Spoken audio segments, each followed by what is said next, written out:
Siva talked to you a little bit about history, but I'm going to ask you a question. Are you ready to be a part of the history of Malaysia on the 5th of May 2013?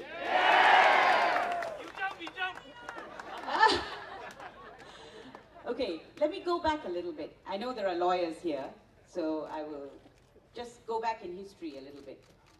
Do you remember the Walk for Justice? The lawyers remember it. I'm sure all of you remember it.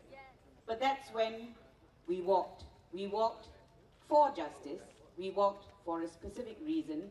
We walked for the strengthening of our judiciary. After that, there was Bersih 1. I was not there, but they walked. They walked for clean and fair elections. Bersih 2, we walked for clean and fair elections. Bersih 3, we walked for clean and fair elections. And in the next 7 days, this will be our walk for freedom. Freedom from what? Freedom from corruption. Freedom from abuse of power. Freedom from cronyism. Freedom from deaths in custody. And just let me tell you, Suguma, who was killed and whose body is awaiting a second post-mortem, it has now been nearly 80 days and they have not approved a second post-mortem. Is that even civilized? Is that what we want in this society? Do we want Teo Beng Hock? And don't ever forget Teo Beng Hock when you're going to vote.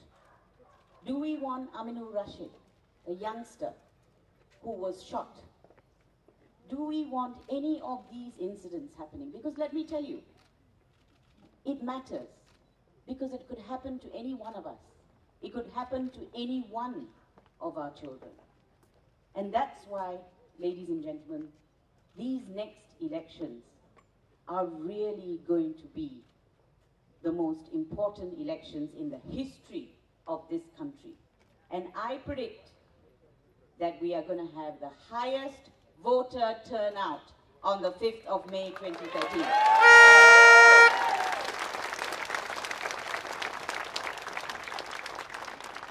Now you know, and Bersih has been saying it over and over again, we do not have a level playing field. I think we've all worked that one out, right? I mean, electoral roll, things like that, you may not appreciate. But you can see what's happening in front of you. The kind of advertising that is going on. Giving opposition 10 minutes to present their manifesto. It's ridiculous. It's an insult to our intelligence, actually. That's what it is. Some of these ads that we see are an insult to our intelligence. Have you seen those billboards which say, oh, do you want keamanan or you want huru-hara? Have you seen those? What is that? What are they? It's uncivilized, absolutely. And again, it insults our intelligence. That's the problem. They don't realize that when they put ads like the ads that they do in the press, that it says a lot about them, but it also says a lot about what they think of us. And I'm sorry, it's a miscalculation. They have underestimated the decency of the Malaysian public. That's their problem. Talking about the media for a minute. I remember a friend of mine, he said, you know, I buy the mainstream press and I start reading it from the back page. So I said, why? Is that where you get the truth? Because at least obituaries, you know, is the truth. Sports news is the truth. Okay, and as you progress to the front page, it becomes less and less truthful. So I cracked this joke once, and then a friend of mine SMS'd me a couple of days ago and said, gosh, it's all your fault, because now they're publishing these wretched ads at the back. Am I right? I don't know whether that's true. So I thought, well, if it's on the obituary page, then that's pretty telling. That's all right. Let them be there.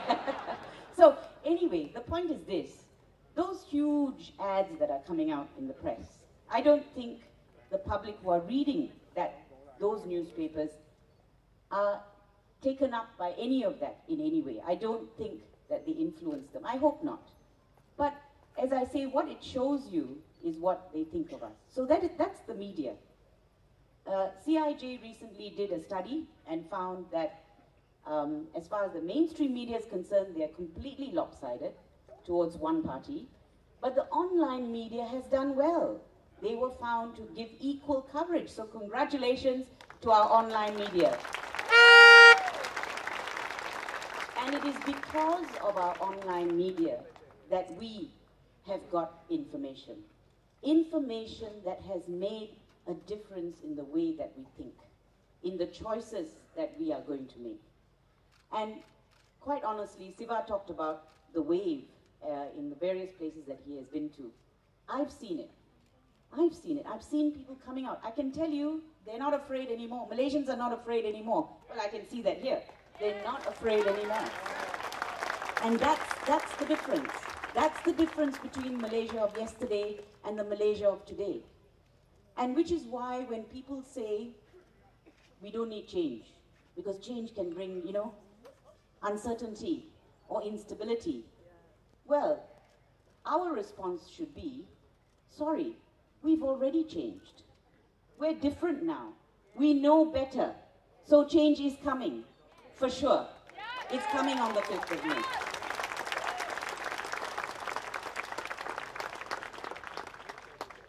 Now, what kind of people, and that is important, I think Siva made a reference to it, the kind of people that we should be putting into our parliament.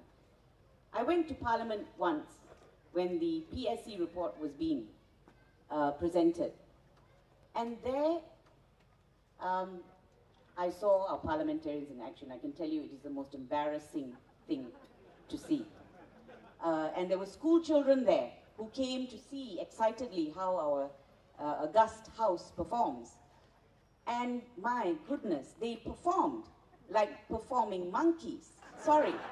But it was so embarrassing to see the way they argue, what they say. So what I say, look, we are the gatekeepers of our parliament. We decide who comes through that door. For goodness sake, keep these clowns outside our parliament. And one of them, well, racists. I think Siva made reference to them. But there are many races. Please make sure we do not let them through the door. They may say sorry. You may forgive them. You may pray for them. You may kiss them. Actually, maybe not. But don't vote for them. Racists don't change.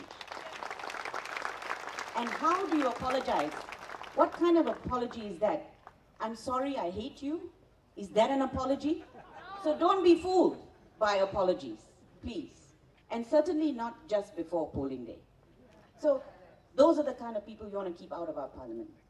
You want to keep out sexists. Are there women here? Lots of women here? Don't underestimate the woman's vote. Don't underestimate them. They are going to make the difference. You know why? Well, it's not just the women, actually. Parents. Parents who are voting. This time you're voting for your children. I see the young faces of children here, nephew and niece here, and I know why I'm doing what I'm doing when I see them.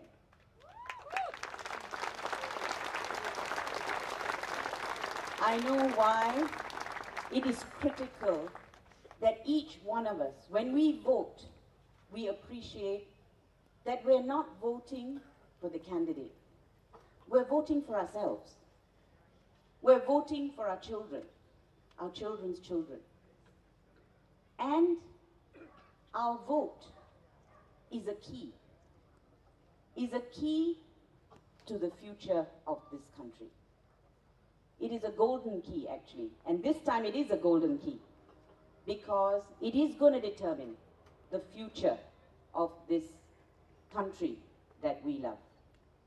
And when we use that key, please make sure you're opening the door to a Malaysia that is corruption-free, to a Malaysia that is united, that shuns racism, that shuns sexism, that looks after its minorities, that has strong institutions. That's the kind of Malaysia that we want. And it is so achievable. That's what we want. And that's what we all want. That's why we're here. That's why you are all here. I know all of you are going to vote, for sure. And it is critical that you do. Siva made reference to it, and I can confirm. We know there is no level playing field. You know, in a football game, if you didn't have a level playing field, if one side had a bigger goal, if the referee cheated, would you enjoy watching that game? No, you would make a huge fuss. So in the same way, we don't have a level playing field here. And let me tell you about the referee for a bit. When I went to Sreenevasan recently to give a talk in a church hall, actually, it wasn't even in the church, it was a church hall. I arrived there, I was supposed to speak at 11, I arrived there. And suddenly this EC officer comes rushing up to me and says, "You are not allowed to make political speeches." So I said, "I beg your pardon, why not?" "Cannot. Because of the place, the this, the that. If you do, we'll charge you." So I said, "Go ahead and charge me, but under what?" And he said, 27 of the Election Offences Act. So I said, "I'm not a candidate. Did you work that one out?" They came all the way to stop me from speaking without realizing I'm not a candidate. They have the candidates list, but they still didn't realize I was not a candidate. So I said, "On what basis?" But they sat there and they were watching me. So I said, "Okay lah, tak apalah. Terima kasih sebab datang. We're very glad you're doing your job. I don't mind you watching me, I have no problem. Tetapi tolonglah sikit lah. Boleh tak you go and siasat mana-mana calon, ya, yang memberi rasuah. Please lah, boleh tak? Yeah, please go and catch those who are bribing voters, and let me tell you, we have evidence on film that they're doing it. Okay? Many of you have seen it. Corruption to the core in the way they're carrying out their campaigns. There is intimidation that is going on. We know civil servants are being threatened. Are there civil servants here? Well, it's okay if you don't want to put your hands up. We understand. But they threaten the civil servants, and you'll be surprised how many civil servants believe they will lose their job if they vote against the government. And I'm here to assure them, they cannot know how you voted. They will not be able to ascertain how you voted. Your vote is secret. Of course, the Election Commission says that. You may not want to believe them, but I'm saying it too. And I'll tell you why. Because when you go in to the polling station, you will now realize that the clerks concerned, okay, the first clerk may have a writing instrument. They don't have a writing instrument. The only way they can track how you vote is by writing on the counterfoil. They don't have a writing instrument. And you have polling agents who are going to keep an eye on those clerks. So you do not have to fear how you vote. I know there are civil servants who tell me, "Oh, I'm a civil servant, I'll have to vote this way, but my wife is not, so she'll vote the other side." Yeah? So, but never fear. They have no right to put fear in you. Because when they do that, they are compromising your free choice. And what you should be doing is voting according to your conscience. You vote with your hearts and with your minds. You vote for those who have won you over by the power of their policies, by the power of right over wrong. If they have convinced you they are going to set things right, that's what should dictate who you vote for, not fear. And I know there are communities, vulnerable communities, a lot of Indians in certain areas who are petrified because they are told, you will lose your SOCSO, you will lose your housing loan, you will lose your study loans. I'm telling you, this is going on. I know none of you can be threatened, okay? That's great. But you know what you can do? If you have friends, if you know people around you who are being threatened, assure them that they cannot know how you vote. And you know what? There's so many of us voting this time anyway.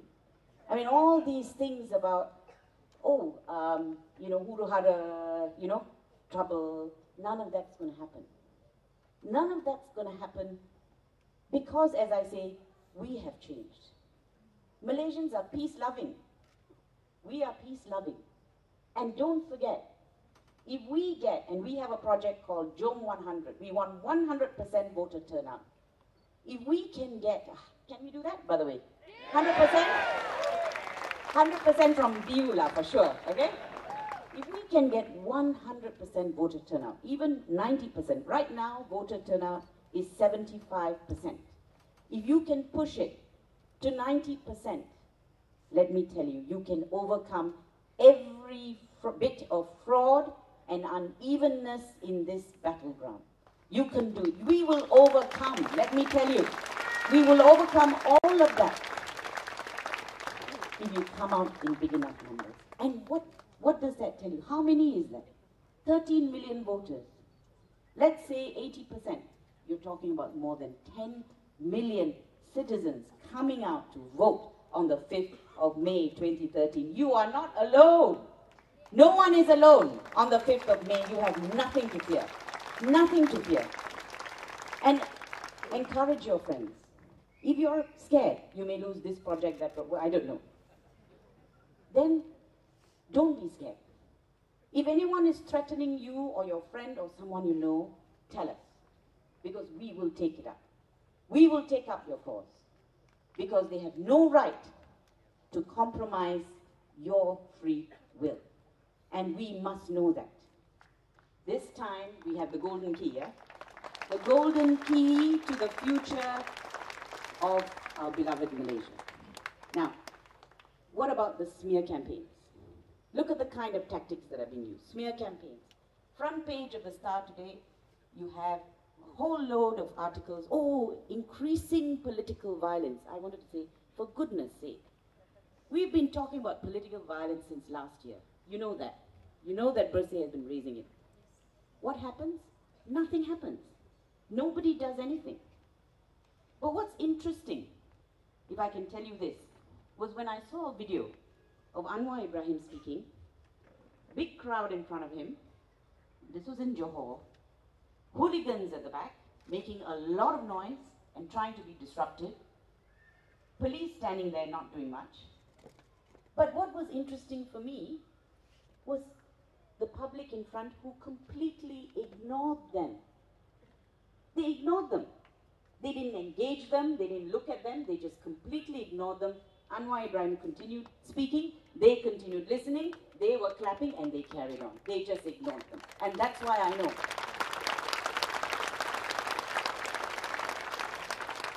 that we know how to handle political violence, people or bullies, because we will ignore them. We will not engage. We are peaceful. And voting day is going to be peaceful. So what was the purpose of the Star putting this in the front page? Frighten us? Is that what you're trying to do? Are you frightened? No. Don't be frightened. There's 10 million of us out there. Okay? They should be scared. The bullies should be scared. Bullies are cowards anyway. You know that. They should be afraid. Because there are 10 million peace-loving Malaysians coming out to cast our vote. And no one's going to stop us doing that. I wrote out, you know, of course, the famous Martin Luther King, I Have a Dream speech, but I wrote out one little part of it which I thought was relevant to these circumstances. And he said, we must forever conduct our struggle on the high plane of dignity and discipline. We must not allow our creative protest to degenerate into physical violence. Again and again, we must rise to the majestic heights of meeting physical force with soul force. That's what he said.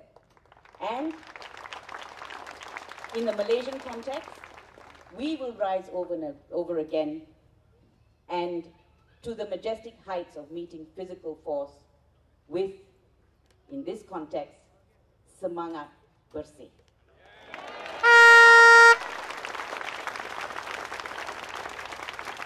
Now I know you're all ready to vote already. Actually, I'm ready to vote. Are you ready to vote? I'm ready to vote tomorrow. I did check the weather forecast and I did think there might be rain. So please go early. Please check your details before you do that. And there's one thing I need to tell you, and this is about indelible ink. Indelible ink will be applied to your left forefinger, okay? Jari petunjuk kiri. And be careful, they say it'll dry in 2 or 3 seconds. Now, I'm not so sure, because we don't know. We haven't had experience with it. Please be careful with your ballot paper. Take your ballot paper with your other hand, because you do not want to smudge your ballot paper with the ink. If you do, and this is what EC has come out and explained, you can ask for a replacement ballot paper, okay? So you need to know about indelible ink. You need to know, because unfortunately, they are going to apply ink before giving you your ballot paper, unlike other places or other countries where they let you vote first and then apply the ink. And that's what we wanted. But they're doing this. So I just want to caution you to be careful. Now, ladies and gentlemen, there is, and I'm going to end here, there is a saying in Tamil, and this is about voter turnout. All of us have to be out there. There is a saying in Tamil, Adimel adivettal ammiyum naharum, which means, you know what it means, yeah, some of you know what it means, which means even a block of stone, if there are enough of us, you can move it. Like sikit-sikit menjadi bukit, maybe something similar. So, what I'm saying to you today is that if there are enough of us out there on the 5th of May, 2013, we can move mountains. We